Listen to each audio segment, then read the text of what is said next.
ಆತ್ಮೀಯ ಬಂಧುಗಳೇ, ಮಹಾಭಾರತ ಭೀಷ್ಮ ಪರ್ವ ಇದರಿಂದ ಶ್ರೀಮದ್ ಭಗವದ್ಗೀತಾ ಶ್ರದ್ಧಾತ್ರಯ ವಿಭಾಗ ಯೋಗವನ್ನು ತಿಳ್ಕೊಳ್ತಾ ಇದ್ವಿ. ಓದ ಭಾಗದಲ್ಲಿ 3 ರೀತಿಯ ದಾನಗಳ ಬಗ್ಗೆ ತಿಳ್ಕೊಂಡ್ವಿ. ದಾನವನ್ನು ಕೊಡೋದು ಒಳ್ಳೆಯದೇನೆ, ಆದರೆ ಅಲ್ಲಿ ಯಾವುದೇ ಮನಸ್ಸಿನಲ್ಲಿ ಭಾವನೆಗಳು ಇಲ್ಲದೆ ಇದು ನನ್ನ ಕರ್ತವ್ಯ ಅಂತ ತಿಳ್ಕೊಂಡು ಫಲಾಪೇಕ್ಷೆನೂ ಇಲ್ಲದೆ ದಾನ ಮಾಡೋದಿದೆಯಲ್ಲ, ಅದು ಸಾತ್ವಿಕವಾಗಿರುತ್ತೆ. ಫಲಾಪೇಕ್ಷೆ ಇಟ್ಕೊಂಡು ಬೇರೆಯವ್ರು ನೋಡಲಿ ಅಂತ, ಅದರಿಂದ ನನಗೆ ಏನೋ ಒಂದು ಫಲ ಸಿಗಲಿ ಅಂತ ಮಾಡುವಂಥ ದಾನವನ್ನು ರಾಜಸಿಕ ಅಂತ ಹೇಳ್ತಾರೆ.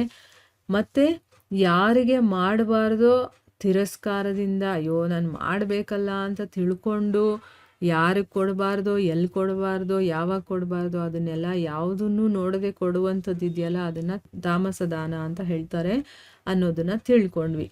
ಈಗ ಮುಂದುವರೆದು ಭಗವಂತ ಹೇಳ್ತಾನೆ, ಓಂ ತತ್ ಸತ್. ಈ ರೀತಿ 3 ರೀತಿಯ ಸಚ್ಚಿದಾನಂದ ಘನ ಬ್ರಹ್ಮನ ಹೆಸರು ಅಂತ ಹೇಳಿದ್ದಾರೆ. ಅಂದರೆ ಆ ಭಗವಂತನಿಗೆ ಓಂ ಅಂತನೂ ಕರೀತಾರೆ, ತತ್ ಅಂತ ಸತ್ ಅಂತನೂ ಕರೀತಾರೆ.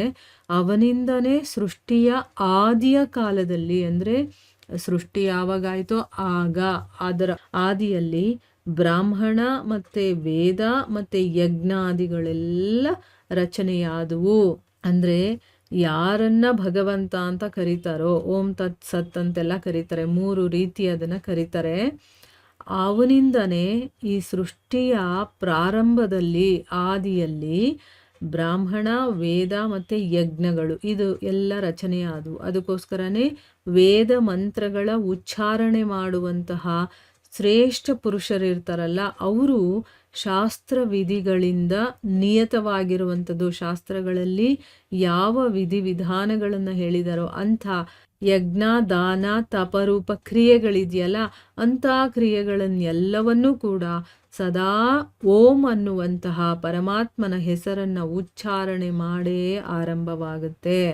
ಅಂದರೆ ಏನೇ ಯಜ್ಞ ಮಾಡಲಿ, ಏನೇ ಮಾಡ್ಕೊಂಡೋಗ್ಲಿ, ಈಗ ಶಾಸ್ತ್ರ ವಿಧಿಗಳಿಗೆ ಅನುಕೂಲವಾಗಿ ಏನೇನೆಲ್ಲ ಮಾಡ್ತೀವೋ ಆಗ ಓಂ ಅನ್ನೋದನ್ನ ಸೇರಿಸ್ಕೊಂಡೇ ಮಾಡ್ತಾರೆ. ಉಚ್ಚಾರಣೆ ಮಾಡೋದನ್ನು ನಾವು ಕೇಳಿದ್ದೀವಿ, ನಾವು ಮಾಡಿದ್ದೀವಲ್ವಾ. ಓಂ ನಮಃ ಶಿವಾಯ, ಓಂ ಶ್ರೀಕೃಷ್ಣಾಯ ನಮಃ, ಈ ರೀತಿ ಭಗವಂತನ ಹೆಸರಿಗೆ ಮುಂದೆನೂ ಕೂಡ ಓಂ ಅನ್ನುವಂಥ ಪದ ಸೇರಿಸ್ತಾರೆ. ಯಾವುದೇ ಮಂತ್ರ ಉಚ್ಚಾರಣೆ ಮಾಡಿದ್ರು ಕೂಡ ಓಂಕಾರವನ್ನು ಹೇಳಿ ಆಮೇಲೆ ಮಾಡ್ತಾರೆ ಅಲ್ವಾ. ತತ್ತನ್ನುವಂಥ ಹೆಸರಿನಿಂದ ಕರೆಯುವಂತಹ ಪರಮಾತ್ಮನದ್ದೇ ಇವೆಲ್ಲಾನು ಕೂಡ. ಅಂದರೆ ಇದ್ಯಾವುದೂ ಕೂಡ ನಮ್ಮದಲ್ಲ, ಇದೆಲ್ಲ ಭಗವಂತನದ್ದೇ ಅನ್ನುವಂಥ ಭಾವವನ್ನು ಇಟ್ಕೊಂಡು ಫಲವನ್ನೂ ಕೂಡ ಅಪೇಕ್ಷೆ ಪಡದೆ ಬೇರೆ ಬೇರೆ ರೀತಿಯ ಯಜ್ಞ, ತಪ ಇಂಥ ಕ್ರಿಯೆಗಳನ್ನು, ದಾನ ಅನ್ನುವಂತಹ ಕ್ರಿಯೆಯನ್ನೂ ಕೂಡ ಕಲ್ಯಾಣದ ಇಚ್ಛೆ ಇರುವಂತಹ, ಅಂದ್ರೇನು, ಒಳ್ಳೆಯದಾಗಬೇಕು, ಎಲ್ಲರಿಗೂ ಒಳ್ಳೆಯದಾಗಬೇಕು ಅಂತ ಮನಸ್ಸಲ್ಲಿ ಒಂದು ಭಾವನೆ ಇಟ್ಕೊಂಡಿರ್ತಾರಲ್ಲ, ಅಂಥ ಮನುಷ್ಯರು ಈ ರೀತಿ ಮಾಡ್ತಾರೆ. ಸತ್ ಅನ್ನುವಂಥ ಪರಮಾತ್ಮನ ಹೆಸರು ಸತ್ಯ ಭಾವದಲ್ಲಿ ಮತ್ತು ಶ್ರೇಷ್ಠ ಭಾವದಲ್ಲಿ ಪ್ರಯೋಗವನ್ನು ಮಾಡ್ತಾರೆ. ಅಂದರೆ ಸತ್ ಅನ್ನೋದು ಸಾಮಾನ್ಯವಾದಂಥ ಮನುಷ್ಯರು ಮಾಡೋದಿಲ್ಲ. ಯಾರ ಮನಸ್ಸಲ್ಲಿ ಒಂದು ಶ್ರೇಷ್ಠವಾದ ಭಾವನೆ ಇರುತ್ತೋ ಅಂಥವರು ಇದನ್ನೆಲ್ಲ ಯೂಸ್ ಮಾಡುವಂಥದ್ದು. ಮತ್ತು ಪಾರ್ಥ ಉತ್ತಮ ಕೆಲಸಗಳಲ್ಲೂ ಕೂಡ ಸತ್ ಶಬ್ದದ ಪ್ರಯೋಗವನ್ನು ಮಾಡ್ತಾರೆ. ಮತ್ತು ಯಜ್ಞ, ತಪ, ಧ್ಯಾನದಲ್ಲಿ ಯಾವ ಸ್ಥಿತಿ ಇದೆಯೋ ಅದು ಕೂಡ ಸತ್ ಅಂತಲೇ ಹೇಳಿದ್ದಾರೆ. ಈಗ ನಾವು ಯಜ್ಞ, ತಪ, ದಾನ ಮಾಡ್ತೀವಲ್ವಾ, ಅಲ್ಲಿ ಒಂದು ಸ್ಥಿತಿ ಅನ್ನೋದು ಬರುತ್ತೆ ನಮಗೆ. ಈಗ ಇಷ್ಟೊತ್ತು ನಾವು ಕೇಳಿದ್ವಲ್ವಾ, ನಮ್ಮ ಮನಸ್ಸಿನ ಸ್ಥಿತಿ ಹೇಗಿರುತ್ತೋ ಅದೇ ರೀತಿ ನಾವು ನಡ್ಕೊಳ್ತೀವಿ, ನಮ್ಮ ಸ್ವಭಾವ ಹೇಗಿರುತ್ತೋ ಹಾಗೆ ನಡ್ಕೊಳ್ತೀವಿ. ಇಲ್ಲಿ ಯಜ್ಞ, ತಪ, ದಾನದಲ್ಲಿ ಕೂಡ ಒಂದು ಸ್ಥಿತಿ ಬರುತ್ತೆ, ಅದು ಕೂಡ ಸತ್ ಅಂತಲೇ ಹೇಳಿದ್ದಾರೆ. ಮತ್ತು ಆ ಪರಮಾತ್ಮನಿಗೋಸ್ಕರ ಮಾಡಿರುವಂತಹ ಕರ್ಮಗಳೇನಿದೆಯೋ ಅದನ್ನೂ ಕೂಡ ಸತ್ ಅಂತಲೇ ಹೇಳಿದ್ದಾರೆ. ಅಂದರೆ ಎಲ್ಲವೂ ಪರಮಾತ್ಮನೇ. ಆ ಒಂದು ಸ್ಥಿತಿಗೆ ತಲುಪಿದಾಗ ನಮಗದು ಗೊತ್ತಾಗುತ್ತೆ, ಆಯಿತಾ. ಇಲ್ಲಿ ನಾವು ಏನೇನೆಲ್ಲ ಕೆಲಸಗಳನ್ನು ಮಾಡ್ತಾ ಇರ್ತೀವೋ, ಯಾವ ಭಾವನೆ ಇದೆಯೋ ಆ ಶ್ರೇಷ್ಠ ಭಾವನೆ ಅದನ್ನೂ ಕೂಡ ಸತ್ ಅಂತ ಹೇಳ್ತಾರೆ. ಉತ್ತಮ ಕೆಲಸಗಳು ನಾವು ಮಾಡ್ತೀವಲ್ವ, ಅಲ್ಲಿ ಆ ಸತ್ ಶಬ್ದದ ಬಳಕೆ ಆಗುತ್ತೆ.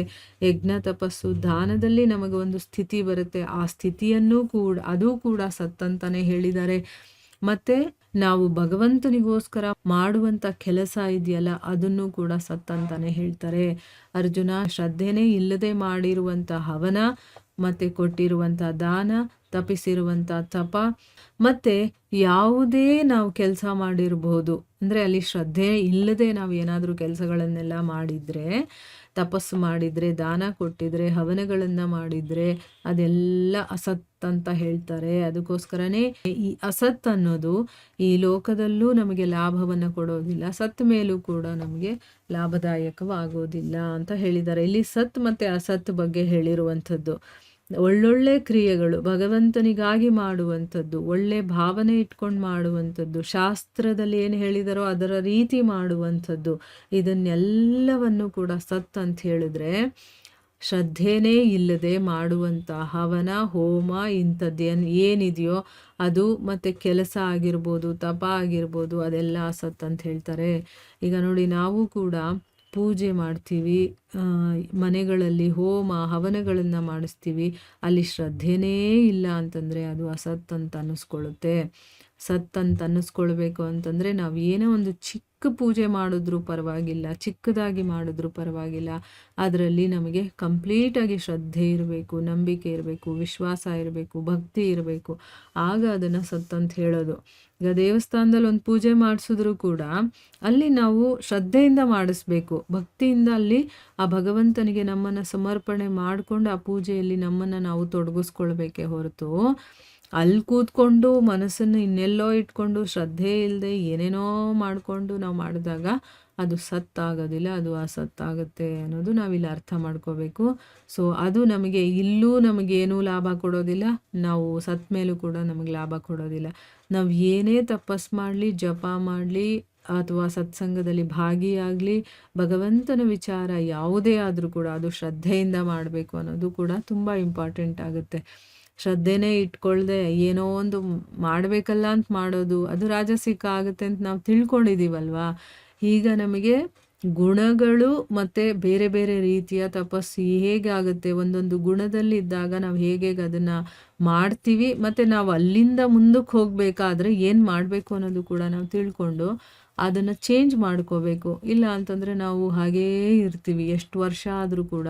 ನಾನು ಒಂದು 20 ವರ್ಷದಿಂದ ಜಪ ಮಾಡ್ತಾನೇ ಇದ್ದೀನಿ, ಆಗ ಹೆಂಗಿದ್ನೋ ಹೀಗೂ ಹಾಗೇ ಇದ್ದೀನಿ ಅಂತಂದರೆ ನಾವು ಮಾಡ್ತಾ ಇರೋದ್ರಲ್ಲಿ ಕ್ವಾಲಿಟಿ ಇಲ್ಲ ಅಂತ ಆಯಿತು. ಕ್ವಾಂಟಿಟಿ ಮಾಡ್ತಾ ಇರ್ಬೋದು, 16 ಮಾಲೆ ಮಾಡ್ಬೋದು, 20 ಮಾಲೆ ಮಾಡ್ಬೋದು, ಇಲ್ಲ 50 ಮಾಲೆನೇ ಮಾಡ್ತಾ ಇರ್ಬೋದು ಜಪ, ಆದರೆ ಅಲ್ಲಿ ಕ್ವಾಲಿಟಿನೇ ಇಲ್ಲ ಅಂತಂದಮೇಲೆ ನಾವು 100 ವರ್ಷ ಮಾಡಿದ್ರೂ ಹಾಗೇ ಇರ್ತೀವಿ.